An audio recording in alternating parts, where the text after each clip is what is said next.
Hey everyone, John Papagiorgio of the Papa's Basement Show. I've been a huge fan of the radio show formerly known as Opie and Anthony, now known as Opie and Jimmy, for years. And in particular, I've always enjoyed their producer, Erik Nagel, a guy whose taste in movies, cartoons, and junk food run really close to my own. I've spoken to Erik via social media for a while now, and recently he kindly agreed to come on the show and shoot the breeze, which he did in a really entertaining manner for the following hour.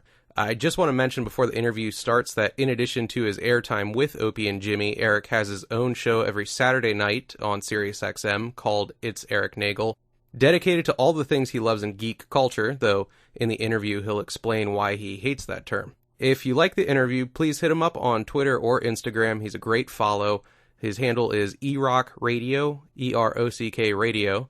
Thanks again to Erik, and I hope you enjoy the interview. All right, folks, I have a very special guest that I've been talking to for a couple months now, and he recently appeared on a friend's podcast, which got me thinking, what the hell, if he's going to do that, maybe he'll stoop so low as to do my show, and he indeed was kind enough. I'm talking about Erik Nagel. Erik, are you there? Hi, John. Who was your friend's podcast that I did? No, it wasn't my friend's. It was actually your friend. I'm trying to remember his name. It was like Brian DeMay or... Brian, my friend Brian DeMoy, yeah. DeMoy, yeah. You were on Brian's show, I want to say a month ago, and... Yeah, his podcast is utter shite. Yours is the real deal. No, I want that at the start of every show. But I enjoyed the appearance immensely because... I don't know, it's been talked about on the air a couple times. For those that don't know, Erik, or Erock as he is known a lot of the time on the air, is the senior producer of what is now the Opie and Jim Norton show. It was formerly Opie and Anthony. He also has his own show Saturday nights. It's Erik Nagel. It's almost always 2 hours, or is it like set as a 2 hour weekly at this point? No, it's a 1 hour program, but things may be happening in the near future. Okay. It's really good. He celebrates geek culture in a way that I don't hear much else of. Not much else on the station does it. And in addition to that, on Instagram, he does these great junk food reviews as The Consumer. It's just hashtag The Consumer. Look that up. The guy reviews every piece of corn syrupy crap you would ever want to eat, and I can't get enough of it. But See, I'm starting to hate that term geek, and it's not because people don't want to be labeled nerd or geek or any of that stuff, because the stuff that I cover, if you go too far in depth, then I guess, it gets a little geeky, but the subjects that we talk about really aren't geeky anymore because they're pretty mainstream as far as, look, I'm not diving into, details of a specific comic book, but if there's a movie that Marvel or DC is putting out, that's a mainstream deal. It's not like back in the day when Spawn and Punisher came out. Those were considered either cult movies or comic book movies, and it was kind of geeky.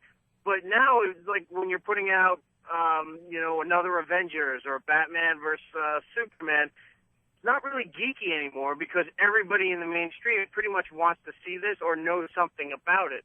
So going geeky, I think, only applies if we go a little too far in depth, and I really try to get a handle on that, try to pull it back, because I can't. If you go too far into anything, even if it's sports or politics, you're going to lose most of the audience. So it does become just masturbation after a point. I know what you're saying, like just to talk about The Walking Dead. And I remember maybe a couple of months ago you had a bunch of the cast on during, was it Comic-Con? We had people on from during the Comic-Con here in New York City, yes. Yeah, and you're absolutely right. I mean, that show puts up such numbers, and then you have Chris Hardwick from The Nerdist right after we're doing Talking Dead, and I got what you're saying. It's like, why does it have to be the guy from The Nerdist who kind of celebrates himself as a geek? This could have been anyone doing that. That show puts up insane numbers. Well, I love Chris Hardwick, and I love the products that he puts out. And he's very well informed and they're thought out, so I think he does a great job. But I just don't like the fact when somebody says, say in Chris's case, that's that nerd show, or in mine, like that's that geeky show. When, stuff we're talking about also will get, booked on The Tonight Show and The View and things like that because they want to talk about Walking Dead, or, they want to have the new doctor from Doctor Who on, or they're talking to Benedict Cumberbatch for Sherlock plus Star Trek and things like that, yeah, that's stuff I'm interested in, and that's stuff that, my world kind of covers, but it's not really geeky or looked down upon anymore because it's now all mainstream. No, you're right. It's not like you're having an hour to debate like what colors of kryptonite do what to Superman.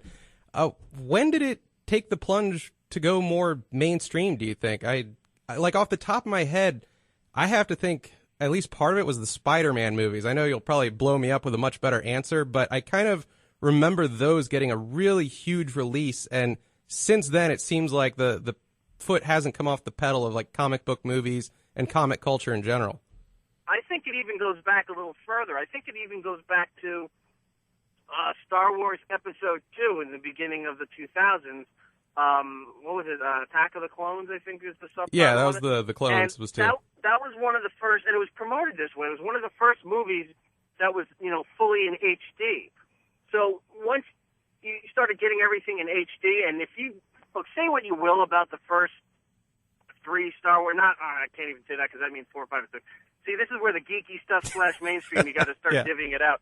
When the prequel episodes 1, 2, and 3 came out, people don't like the stories, people don't like Jar Jar Binks and all that stuff. I get that.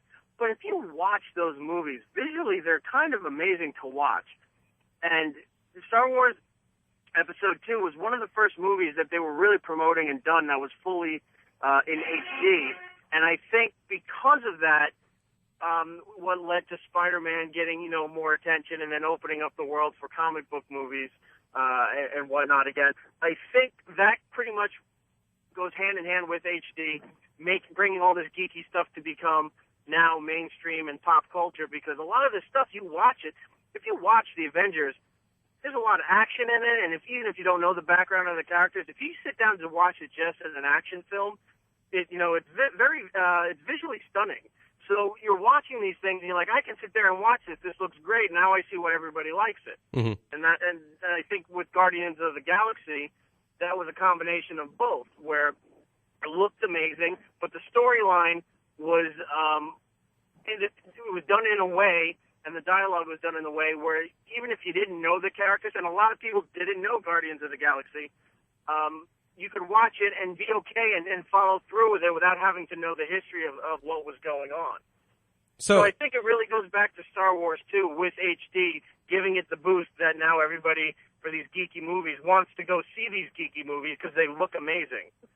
Yeah, it seems at some point the summer blockbuster just became the summer comic blockbuster. Like they tied in the property and people would have gone to a special effects driven film that looks great regardless. So I think you're onto something with that.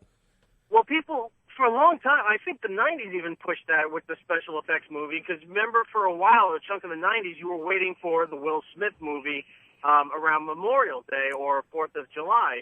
Yeah, up until Wild West. Right, Wild Wild West, dumb story, really idiotic, but some of the effects, that giant spider, kind of cool.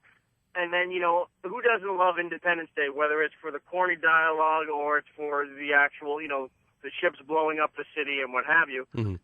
People started to really get into special effects movies. So the big blockbusters, as the years went on during the summer, became more of what was visually more impressive rather than what the storyline was. And especially when the HD boom hit, everybody just wanted to see cool stuff in HD and IMAX and 3D. And sometimes they won't give a shit about what the story is, especially if you saw Transformers 4, which was a complete piece of garbage. But visually, you're watching it, and I'm like, all right, I just watched 45 minutes of shit blowing up and robots throwing stuff all around. There really wasn't any story to it. But visually, it looked amazing. Yeah, it's what you imagined your toys doing as a kid, like in your wildest fantasies. Right. Whipping apart and transforming so fast and just, swinging those things around and hitting your siblings and then, blaming it on not paying attention.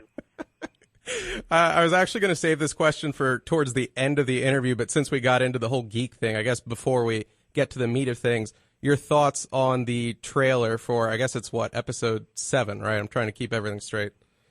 I forgot the slogan for what Episode 7's called. Force Awakens, I believe. But yeah. I've been calling it for the last several weeks, much to my co-host Matt's dismay, calling it the Force of a New Generation. And I think the teaser was perfectly fine. I don't know what people were getting so outraged about it online, because like, oh, it didn't show enough, or they didn't see Darth Vader, or they didn't see Luke, or any of that stuff, so they got all pissed.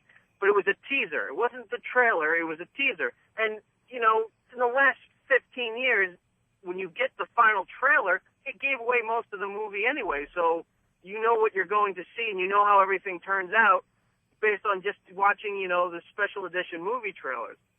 I think it was done well. I don't know why people were bitching that there was a black stormtrooper.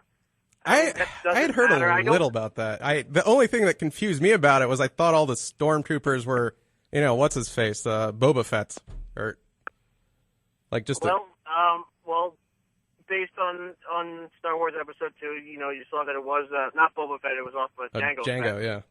His dad.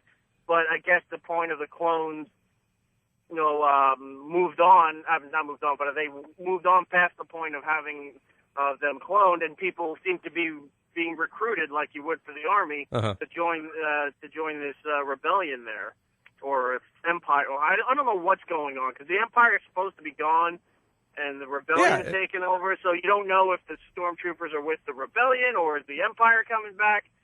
So the teaser did what it did. It piqued your interest. Excuse me. It showed you one cool thing, to get you, to start doing a windmill in your pants. And then you're like, okay, now you got to wait for the trailer. And then the downside is you got to wait a year, which pisses you off, but only, fuels the fire of wanting to see more.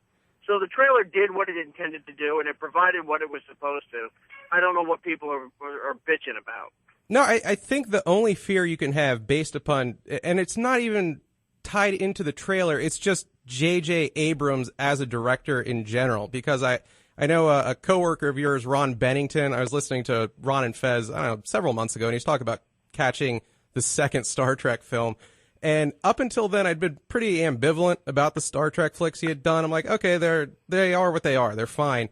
And then Ron kind of went into detail about how they were the antithesis of everything Star Trek. They were action-packed, there's fight scenes. And you look at the old Star Trek, it's just three assholes sitting around chatting with each other for the most part. And he kind of ruined J.J. Abrams for me after that. I mean, what is your take on the guy? Are you good with his direction style overall? Or? You didn't like the two Star Trek movies he did? Like, the first one I thought was pretty decent. The second one, I just felt like Khan was stapled on for the hell of it. You know what I mean? Like, it was completely... He could have been anyone, and instead, I guess to tie it in a bit with the old history of the show, they're like, oh, it's Khan, remember him? Yay. And I almost didn't like that because I like my old Ricardo Montalban Khan. Well, see, I think you got to look at it as, and this is where it's getting too geeky again, so... I'll move away after this one. Good thing you're not on the radio because people would be switching off at this point. The Star Trek movies did what they were supposed to do. They were visually, impressive. It successfully rebooted and relaunched at the same time the whole franchise for Star Trek, where it had a fixed point where it started and then went in a different direction. So you're not, desecrating the movies and the TV show that came before it. You have a base point, and then they're just going in a different direction. So you can't say, oh, they're not as good as the old ones, or these are better than the old ones. I mean, I guess you could, but if you look at it, they're really not the same things anymore because they did different things with those characters.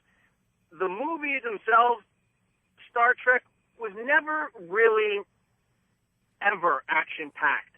Like the TV shows and the old movies, even Next Generation, for being sci-fi and some fantasy, they really tried to put some human moments into it. Like it was emotional and scientific and trying to make you think. So it was all this fantasy stuff based on little kernels of reality as far as human experience, emotion, and knowledge and things like that, to try to balance between this could happen and this couldn't happen, right? Like, I love Stargate. I know Stargate's never going to exist in my life where you walk to a gate and show up in other worlds. But Star Trek, you had those handheld tricorders and things like that. They actually have handheld devices and things, and iPads that look like some of the stuff that they use in Star Trek. So they're trying to base a lot of this futuristic fantasy stuff in some sort of reality that maybe this could happen. And people get all, bent out of shape with Star Trek, thinking that it's too wussy or it's not, kicking enough ass and a million fucking things going on like Star Wars did, which was the old fight of which was better, Star Wars or Star Trek. Mm-hmm. I think JJ did a great job with both movies. I think he's going to do an amazing job with the Star Wars movie. Maybe one day he could go back and fix the ending to Lost is my only complaint. I need to watch that. All I know about Lost is like the first season was supposedly killer and the last episode was just horrific and there was a smoke monster somewhere in the mix. Here's how you watch Lost now. Okay. You watch the pilot episode, the movie they did. All right. It's amazing. And then at the end of that pilot, you just wonder what happens to the rest of them and don't watch anything else. And it comes out much better than anything else you'll see in the rest of the season. Oh, God. I don't know why I found that so funny, but I'm actually going to do that. Buy myself some time back. All right. Before we go too deep down the nerd rabbit hole, I wanted to talk to you really about... Wait, we haven't already? Okay, I know. We're like 15 minutes too deep in it. But I just wanted to talk to you about your radio background because I'm a huge radio nerd. And first things first, producer in radio, like that title kind of can cover a lot of things. Like I worked as a producer for a time, and at one point it meant I was a call screener. At one point it meant I was like behind the mic as a second mic. One time I was like a board op as a producer. As a senior producer, like what do you do for the show exactly? Like I think you're behind the board, correct? Yeah, well, we have a couple of boards that we run to do the live show. Opie has one and I have one. Mm-hmm. And Opie, the studio that Opie and Jim are in feeds into my studio, and my studio feeds into the XM system and the Sirius system, which broadcasts out to the radios and online and everything else. So, yeah, one of my responsibilities is I sit on the board during the live show. Okay, and all right, so you're the guy that cuts the commercial, all that. It's funny, like you'll mention Delete and all these things that I remember from my days. Like I worked over at Sirius in D.C., or XM in D.C. It just cracks me up when you bitch about their systems because I remember hating them as well. What did you do at XM? If you know their sports programming, for about 3.5 years, I was one of those guys that sits in the little cubbyhole studios. I'm guessing you have them in New York as well. And all of the sports programming would come in through us. And there was just a guy like me and 30 others per night who would listen to sports games live and just update the scores on the pad over and over. Like, hockey was great.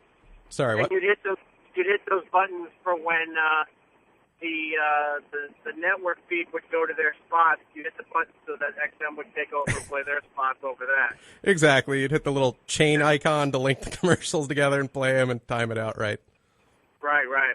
Yeah, they have that up at the various desks in New York for football, which is carried out of New York. College football and NFL is done out of New York. I think baseball was still done out of D.C. Yeah, we used to have everything but football, which pissed me off because that's like the one sport I love to death. So I'd sit there during a basketball game updating frantically every 3 seconds. It sucked. And I'll be honest, I don't hate the delay. There's nobody. If anyone's listening to your podcast isn't going to care, but two, anyone who knows or has the slightest interest of radio is going to hate both of us forever when I say nobody. I don't have a problem with the delay system. We use both. Okay. The sled and the profit system, and I actually prefer the sled system to run a show, but I think the profit system runs the channel better. Oh, God. So that's why we use both. We don't limit ourselves to one. And we're the only ones that use both to run a show and a channel in the entire company. Because Howard has a profit system and special servers built only for him that he can access for his department. But do use the less time to time if they're looking for music they can't find in one system. But they're not running their show or their channel anywhere near how we do it. Okay. I actually might ask you about that stuff off air because I find it weirdly fascinating. What is it? No. Very well. What is it that you grew up listening to that made you want to get into radio? Because I pretty much anyone that works in the business, you grew up and like from a young age, you're like at least one show you glommed onto and you're like, I love the hell out of this. Like, what was it for you? Well, I grew up much to the rumors that a certain staff member of mine has been spewing for years. I did not grow up in South Florida, I grew up on Long Island, and I used to listen to a couple of different things. I used to listen to a gentleman named Scott Shannon, who had the morning show on a New York station called C100. And he was pretty much the guy that, developed and accelerated the morning zoo format in the 80s. So as a kid, I listened to him, and then some of the jocks that used to be on that station, like Jack the Whack, Kid Kelly, Elvis Duran. So I listened to that station. I used to listen to CBS FM whenever I was in the car with my dad, because you're trapped. He doesn't let you touch the radio. So you're stuck, and you get to listen to who are now legendary voices like Cousin Brucey and Don K. Reed and Norman Knight. So I got the experience in a different style of radio from there. I also said recently on my show, WKRP in Cincinnati was an old TV show. The show, yeah, I remember. It ended right when I was old enough to understand watching television, but they had it in syndication, so I used to watch it on one of the local New York channels. And that got me really into radio as well. And then as I got older, I used to tape radio shows all the time. I think by the time I was 10, I had these timers set to different stereos and boom boxes that I had in the house with 120-minute cassette tapes. So you could get 2 hours, and then you set the auto reverse on the stereos and on the boom boxes so you could record. And I would tape Scott and Ross in the Morning Zoo. I would tape Howard. I would tape who else did I used to tape? Jim Kerr and then Gary Bryan when they were the morning guys at WPLJ. And when I'd come home from school, that's what I would listen to. I'd throw them into a Walkman, and then doing whatever I was doing around the house or playing outside or riding my bike, I would listen to the radio shows in the morning that I didn't get a chance to because I was in school. And, that's really excessively nerdy. But No, we had... that's what got me into radio. We had disturbingly similar childhoods, my friend. Well, I'll tell you this. This is once I figured out that you could just record audio only on a VCR, I used to program the VCRs. Radio Shack became one of my favorite places because you'd get Y connectors and patch out of your stereos into the VCR, and you could tape all 5.5 hours if Howard ran long. Yeah. Or 4 hours for Scott and Todd, or Scott and Ross, or whatever. And so you could just fast forward, and you could time code, and it just made life so much easier. Even I didn't know that trick, man. Geeky little stuff like that is what got me really, really into to radio once I could hear it more and more often. I feel really stupid. I did not realize that the whole Florida thing with you was a gag. Like, I remember you, again, talking on Brian's show about your career getting into radio, and you talked about just Long Island stations. And in the back of my head, I was like, that must have been after he came up from Florida. No, see, that's the problem with, again, like I said, a guy that I work with for years just thought it would be funny that I used to drive a boat to high school and lived in South Florida all my life.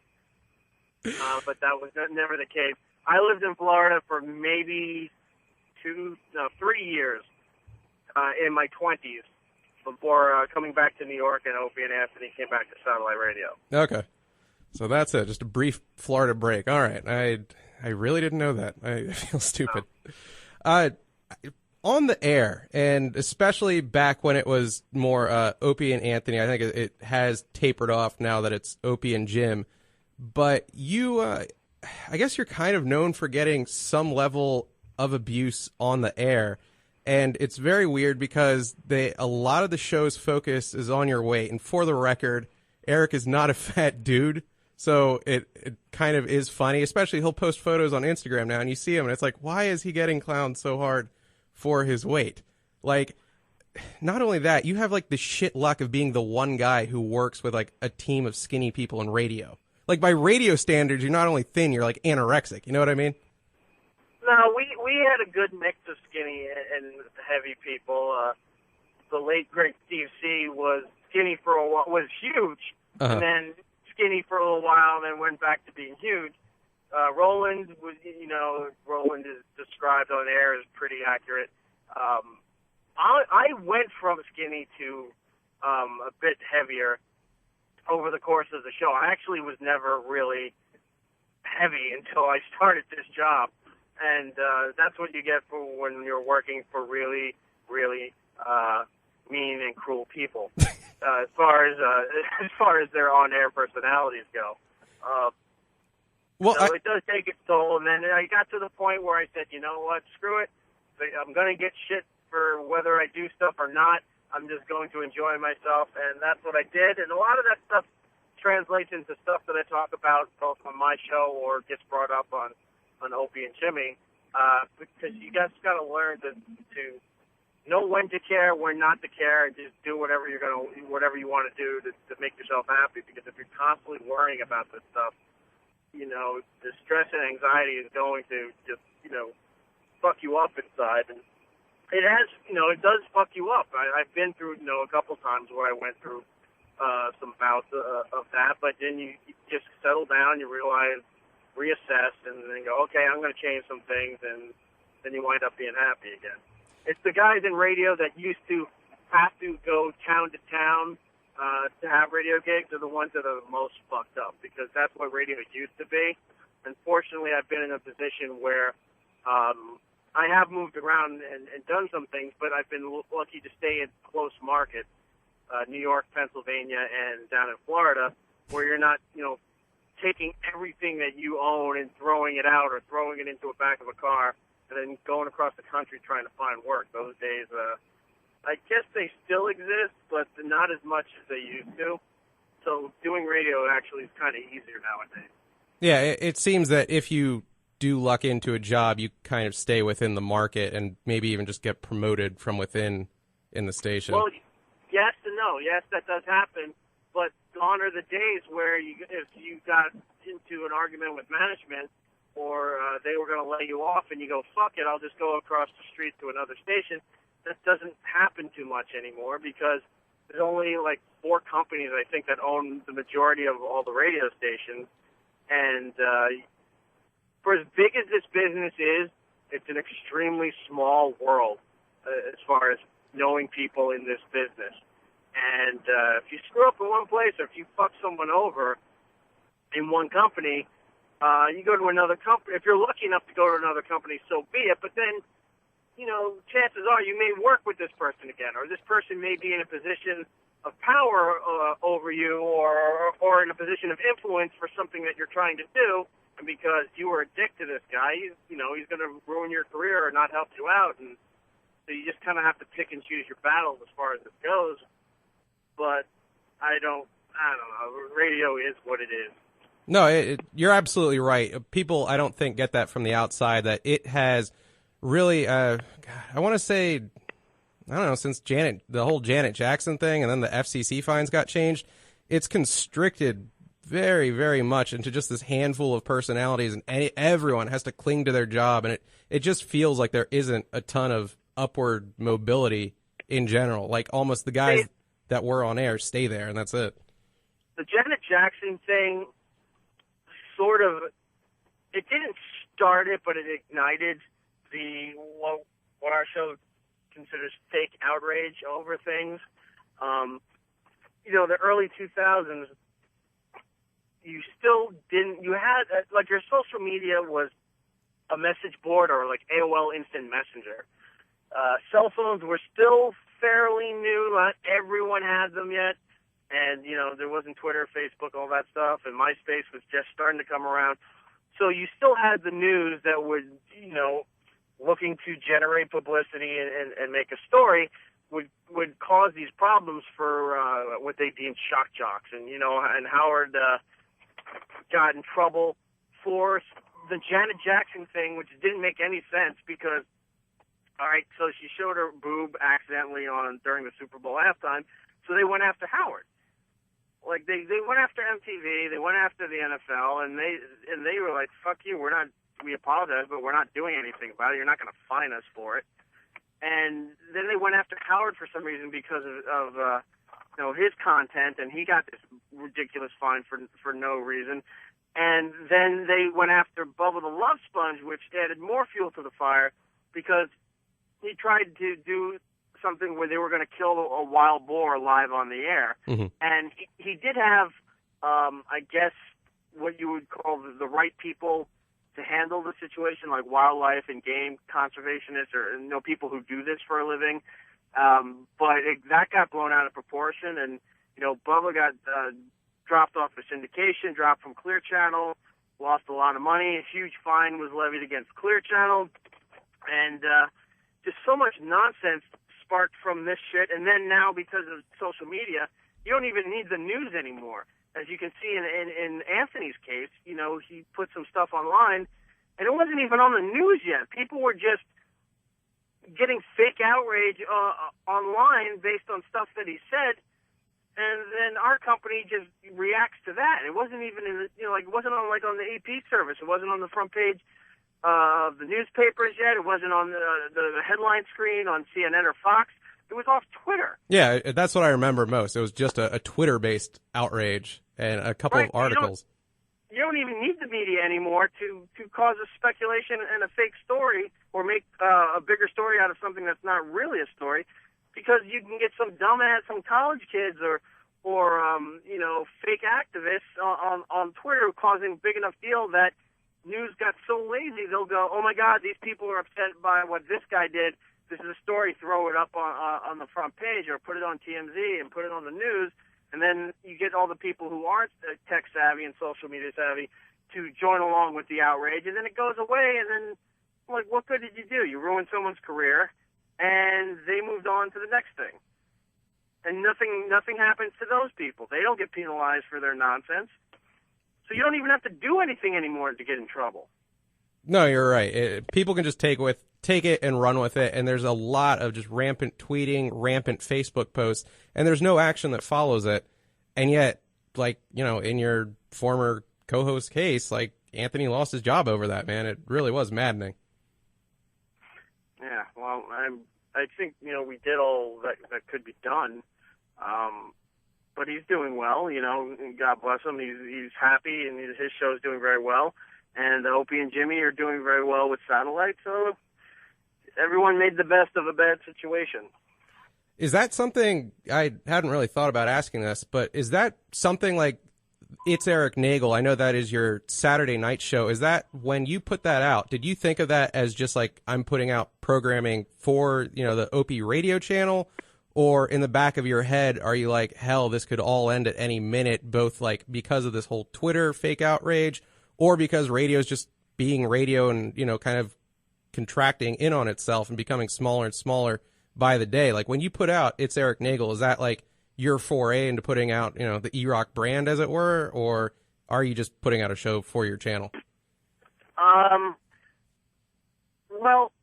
when I finally decided to do the show, Anthony was still part of the show, part of the channel, part of the company. So I did, I think, 1, maybe 2 episodes of the show before the whole situation came about. So at the beginning, no, I wasn't really thinking about, as far as the show catering or being careful as far as what we said and social media and posting on social media, etc. After the whole incident, I did sit down and think about it, and I was like, all right, I'm going to need to be aware of this, but I wasn't being careful with my show since then, because I couldn't imagine, and these could be famous words too, I couldn't imagine me saying or doing anything that would qualify as being a problem to get me either have my show removed or me fired from the company from, anything we said on or did on air. Unless there's a whole bunch of, geeks out there that didn't like the fact that I went on this little rampage about how awful Michael Bay is, mm-hmm. then, if Michael Bay wanted to try to get me fired, I would take that as I would really appreciate that. Yeah, you were big enough to get noticed. Yeah. Yeah, but I don't think I'm anywhere in the realm of having to worry about saying or doing something that will offend somebody. And I don't even care. I'm aware of it. It sits in the back of my head. But you can't care about that, because then you can't focus on doing a show. My show's only been on for, June, I think. So, several months. And I'm trying to still get my footing as far as the direction I want to go, trying to figure out how I want to host things and how I'm doing things. So I'm still in a learning experience while actually doing it. And, you can't worry about doing things that are going to piss somebody off, because I really don't think I'm doing anything anywhere near close to causing a problem for the company. All right. You're pretty famed on the show for having a collection of, again, I don't want to use the word nerd because you made a great case against it before, just kind of dorky toys or just a lot of toys in general that you own, which, I don't know, you can come down on either side of that. Either it's like, hey, you're a man, grow up. But I think a lot of us who hear about what you own, we're like, that's cool as shit. I want that in my house as well. Is there anything you have that, like, even you can't defend? You're like, fuck it, this really is pathetic, and I hate myself for having this, but I love it? Or everything that you own, you're like, you know what, I'm cool with this, man? See, one part I want to address is that when they say, like, oh, you have all these toys that are kind of dorky and stuff, I don't buy things just to have things. Like, I'm not buying all these toys just because they're the newest thing that came out, or that people consider this a collector's piece or stuff like that. Because otherwise I'd have like a museum, and I have a friend like that, and I don't want to live like that.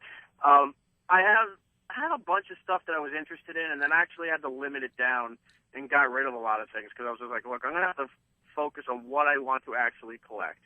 And I don't think it's any different or worse than a sports fan who, say they're a New York Giants fan, wears jerseys and has jerseys framed, hung up on the wall, and then, cases for helmets and footballs and things like that.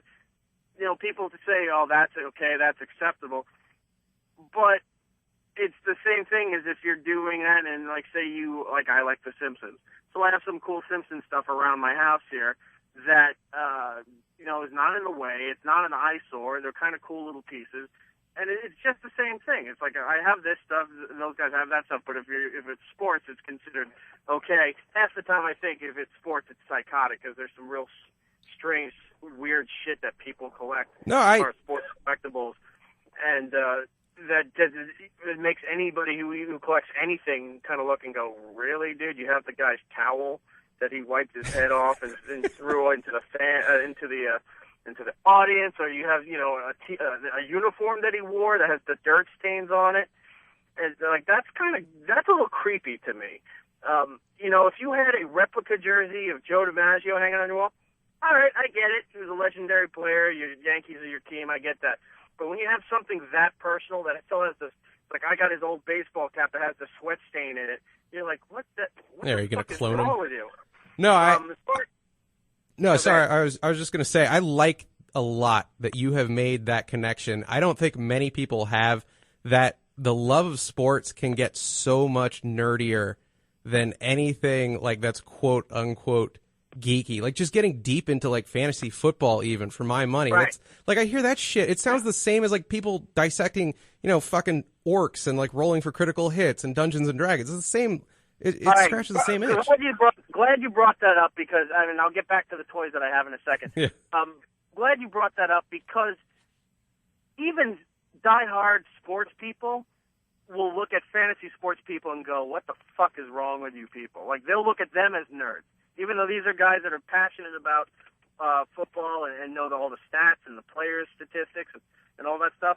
There's real diehard fans who go to the games or tailgate or even if they're home, follow the team because it was your father's team and your grandfather's team.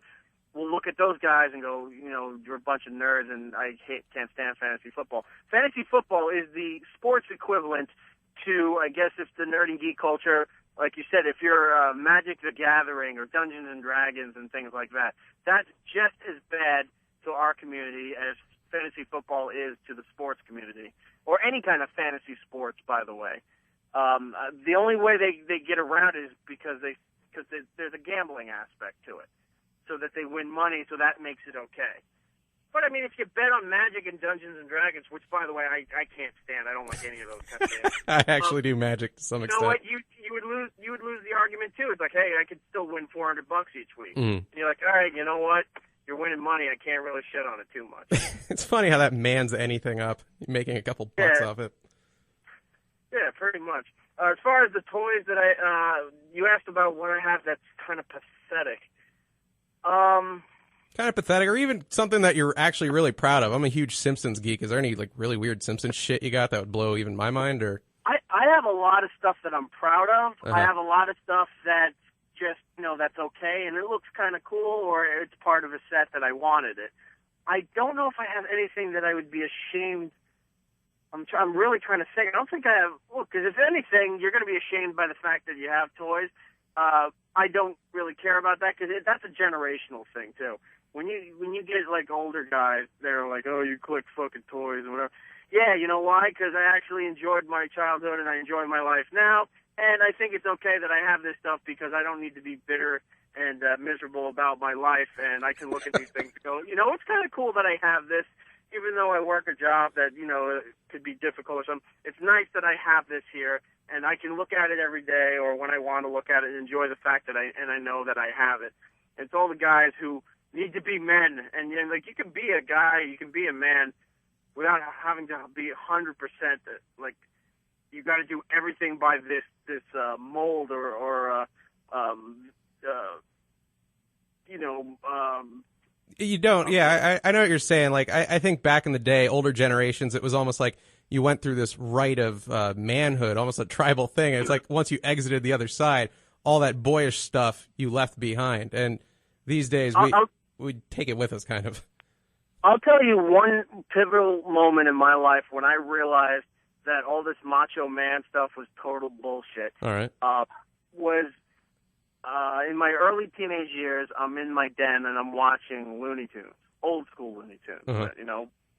Bugs Bunny, Daffy Duck, Roadrunner, Tasmanian Devil, things like that. And my grandfather had come into the room and saw me watching these old Bugs Bunny stuff, and he was giving me shit for being my age and still watching cartoons. And then I was thinking about it, and I go, wait a minute, these are the cartoons that they used to run as serials when his generation went to the movie theater, and, it was like 15 cents. They'd go in there, they'd watch newsreels, they'd watch one or two of these cartoons, and then they would go into the movie. So these things were made for his generation, and he's looking at me, and not even him as a kid, him like in his 20s because he served in World War II. This was the shit that they were being entertained with. And now he's telling me that I'm that age, and it's like, oh, what's wrong with you? You're watching a cartoon. Like, I should be ashamed of myself. And I was like, I didn't hate him, but I was just like, they were so condescending.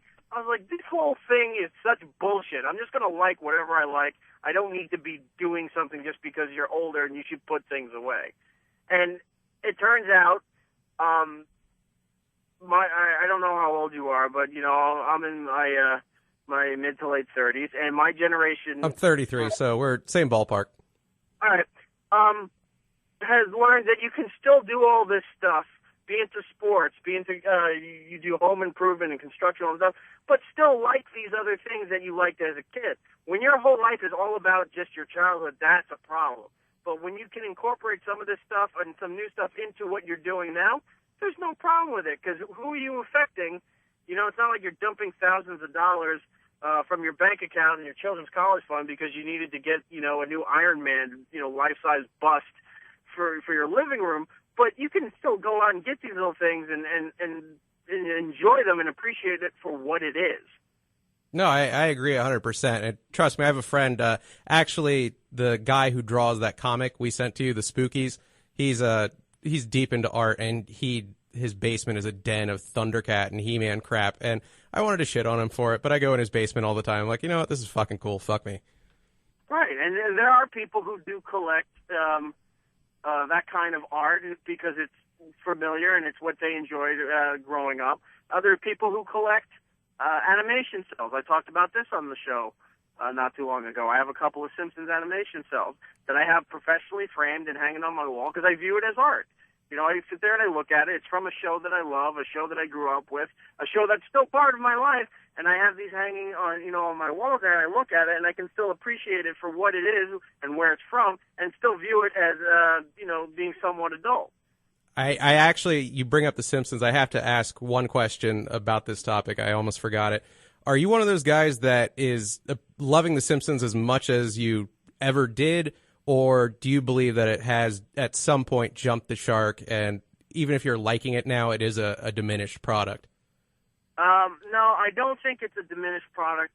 I was fortunate enough to have on my show the showrunner Al Jean on, and it was right around the time that FXX was doing the big Simpsons marathon, because they just acquired the rights to the entire Simpsons library. And what they're doing with the library on a daily basis is amazing, because each night you just get more and more enjoyment out of these older episodes, and get to enjoy the newer episodes that you didn't get to see because you don't watch it on Fox anymore on Sunday nights. There was a time where, you know, and it was only because the writing staff changed, that some of the episodes as time went on got weaker. But there are some episodes where if those episodes were not in seasons 19, 20, 21, but they were in the first 10 to 12 seasons, people would view them as classics because some of them hold up and are at the standard of some of these older episodes. It's just not in that time frame. So there's people who think that the golden years were the first 10 seasons. I say it's the first 12 seasons. There were the golden years, and the ones that I quote the most and I know inside and out. But it doesn't mean the rest of the seasons weren't that good. I never left it. A lot of people I know did, because when something's on that long, you know, generations come in and out.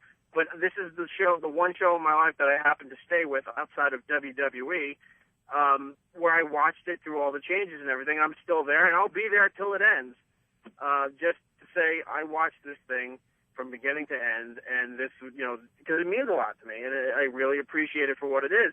And I don't think there's periods of when it jumped the shark, because I think if you sat there and watched everything like I did, you might get to points where, like, this was weak, I'm not digging this season, but then the next season comes, you're like, well, there's a handful of episodes in this next season that are amazing. So if it still can regenerate itself and rejuvenate your interest in it, where did it jump the shark? It's not like everyone bailed on it, otherwise they wouldn't be on 26 seasons. No, you hit it on the head, especially with a lot of later episodes, even if the seasons are kind of a touch more hit and miss, if you want to say that, but you're absolutely right. I came back to it for those marathons. Like, my brother would come home and just toss it on, and I'd sit there and watch like 2 hours worth with him. And a lot of times I'd be like, hey, that episode was really good. When was that? Thinking it was, again, maybe something like, I don't know, season 16, 17 is about where I kind of stopped. And he would say, like, no, that thing was like from last year. And you're right, dude. You're right. There was an episode, I think maybe 4 or 5 years ago, that they did, or within that time frame, where they decided it was cool to join the volunteer fire department at Springfield. Mm-hmm. And they were going around because they could see the accolations that you get and the respect and the women and things like that. I thought it was kind of cool. But then, just like anything, you know, it gets corrupt. And then they started turning the volunteer fire department into the mafia, where they were going and setting fires at people's residences. Unless you paid them, they wouldn't put it out. That sounds good. Right? So you're watching this, I'm like, this is a great concept, you know, and then the whole thing falls apart, and like any Simpsons episode does, and at the end they're just like, oh, they laugh it off, and then they move on.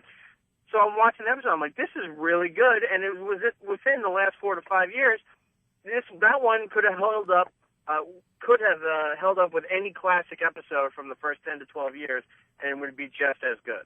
But people don't view it that way because they don't watch it in that kind of same pattern anymore, or that same routine.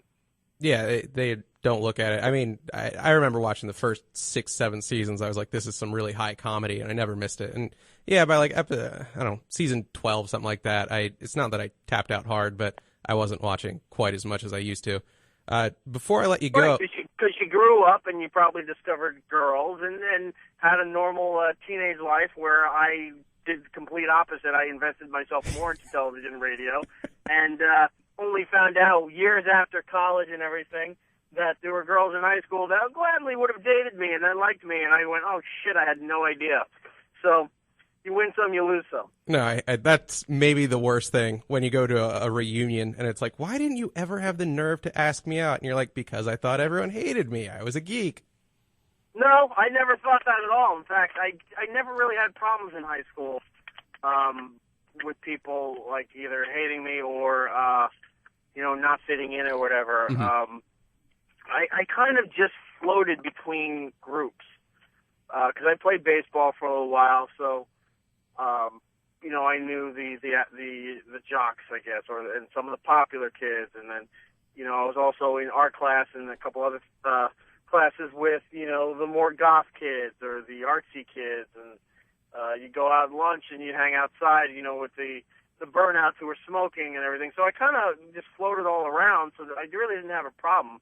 I just got to the point where I was like, if I'm going to do anything, like I wanted to figure out how television worked and how radio worked, and that's all I focused on.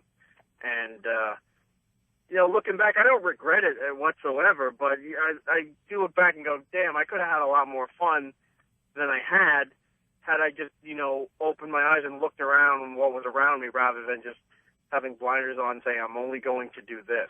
Yeah, but dude, I'm seriously impressed you had that kind of focus at that age. I mean, Jesus Christ. I figured out I would enjoy radio at like 25 after like over 10 years of just listening to Don and Mike and Howard Stern all day, every day. I was like, you know what? Fuck it. I want this. So you know how weird it is to have a parent yell at you telling you to go out on the weekend and you don't? You're like too busy catching up on Cousin Brucey. Shut up. No, I'd be going through tapes. I'd be trying to figure out, how to edit shit. And this was before, this was mid-90s. So you really didn't have editing programs in your house yet. You had computers, but you were using, Microsoft Wave Player. Or if you were lucky enough to find something like Gold Wave, which was just a basic 2-track editor, trying to figure all that stuff out and mix things and do all that stuff. So I constantly was doing that. And, I kind of should have taken some more time to actually enjoy my life. But that's what I'm doing now. So, I mean, you can say that now, but you're living a pretty awesome life. And I think at least some part of that is the result of like your almost monk-like focus on this shit from an early age. So don't beat yourself up too hard, man. I'm not complaining, believe me. Yeah. Before I let you go, I wanted to talk to you just about The Consumer, which I love. It's a very interesting concept. It's almost like these mini blogs, but they're done via Instagram. They don't actually tie to any website. And it's just you discussing food. I wanted to talk about a review you posted earlier today, just to give people an example. You showed there's a bunch of, Fruity Pebbles flavor variants that were released over the last couple of months. And yeah, I lost my shit when you talked about candy corn. You said, released in the beginning of the fall of 2014, there are very few things in the food world that I would say I hate. Candy corn is on the list, and anything adopting the candy corn flavor gets put on there as well. Upon opening, the smell is like burnt syrup or even molasses. Strike 2. I threw it out without even trying. Not the proper way to do a review, but there is no way for me to entertain candy corn cereal. Yeah, I can't stand candy corn. I don't know why people like this stuff. It's one of those old-fashioned candies that were good for a time, but I think then, once the modern era hit in the 1950s, there was no need for fucking candy corn and circus peanuts and ribbon-striped candy. They're just around because everyone thinks they need to be around, but nobody's actually eating this shit. Yeah, it's things that go to grandma's bowl. Right, exactly. Those are the mints that you see at a diner or at a restaurant or something, and nobody's touching it because, 1, nobody likes those mints, and 2, people are worried about people who peed and didn't wash their hands and getting, urine all over the mints. I hadn't thought of that. That's why they're wrapped. But the consumer will be tied to a website soon. I've been trying to get this thing built, so it'll still be available on Instagram, but it'll also have a gallery on my website once it's done. Oh, that's pretty awesome, man. Yeah, it is nice to have a web presence so you could really quickly just go through the food reviews. So I'm excited to hear that. I guess the last thing before I let you go, is there anything as the consumer you would recommend for my 2 to 7 listeners who, any good holiday junk food that they might not be aware of that, like, you swear by? Yeah, I'll give you one. At the time that we're recording this, I have not posted this review yet. Okay, but, exclusive, folks. Listen up. Maybe by the time this is out, it'll be up there. But new for this holiday season, if you're familiar with the Utz product line, they have white chocolate cinnamon pretzel sticks. And these are amazing. And I have a very strong love-hate relationship with the cinnamon spice. But this particular item is actually really good. And I'm not a chocolate fan. I do enjoy white chocolate, though. I am a big pretzel fan, but I didn't think to ever mix any of these together. And Utz did an amazing job with this product. So if you can find them in the stores, get them. If you can't, they're available on Amazon and through the Utz website. Look for their white chocolate cinnamon pretzel sticks. New for this holiday. You'll definitely love it. That will be my dinner. I am a disgusting person. Well, if you want to take it a step further, because now I just thought maybe I should throw it in a bowl with milk and enjoy it like a cereal. Did it work? No, I just thought of it now. Okay, it just came to you.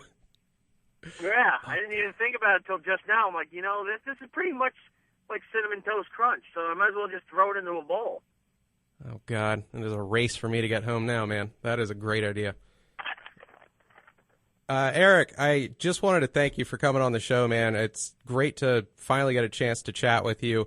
If you want to get a hold of Erik, he does a really great job on social media, I feel, of just not making every tweet and every post kind of about his shows and all of that stuff. A lot of the things, if you know nothing about his radio career, you can still get a lot out of. And if you do enjoy him on the radio, again, he's the senior producer with the Opie and Jim show, and he has his It's Erik Nagel show every Saturday on the Opie radio channel with Sirius XM.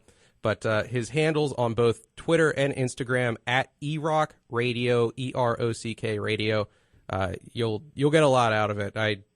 Erik, I can't thank you enough, man. It's, again, glad to talk to you finally. No problem. Glad to do it. Also, anything on the Opie radio channel, which is Sirius 206 XM 103 on the satellites there, can be found on demand online or through their app. Everything that's on the Opie radio channel, Opie and Jim, my show, Sam's show, Voss and Bonnie Weird Medicine, all those shows are in there. Everything's available on demand because it's just that kind of world where just because you didn't get a chance to listen to it doesn't mean you're not entitled to it. So you can go and look at SiriusXM on demand and find everything. Huge thanks to Erik Nagel. I can't get enough of that dude. He entertains the hell out of me. His show, It's Erik Nagel, runs on SiriusXM's Opie radio channel every Saturday at 8 p.m., and he's heard daily every morning on the Opie and Jimmy show on that channel as well. If you're on Twitter or Instagram, give him a follow at Erock Radio, EROCK Radio, especially his Instagram account. He does, again, these great junk food reviews as #TheConsumer. I highly recommend them. I'm John Papagiorgio. The site is inpapasbasement.com. The show's name is Papa's Basement. You can find me on Twitter or Instagram as @PapasBasement. And if you like me, just find us on iTunes, find us on Stitcher, and subscribe. Have a good one. We're home free. School's out, baby. Good show? Nothing to talk about, nothing to critique. Great show, great guests tomorrow. You go home, have a glass of wine, whack off. I'll see you tomorrow. That's the post-show critique? Yeah, you're the best. It's my time to go. I successfully burned all my bridges. Nobody loves me, and I don't love nobody. Then he said penis. Yeah. Then he said masturbation. Then he said vagina. That was cool. Had a mighty hard time, but I'm on my way. Had a mighty hard time, but I'm on my way. It's a mighty hard climb.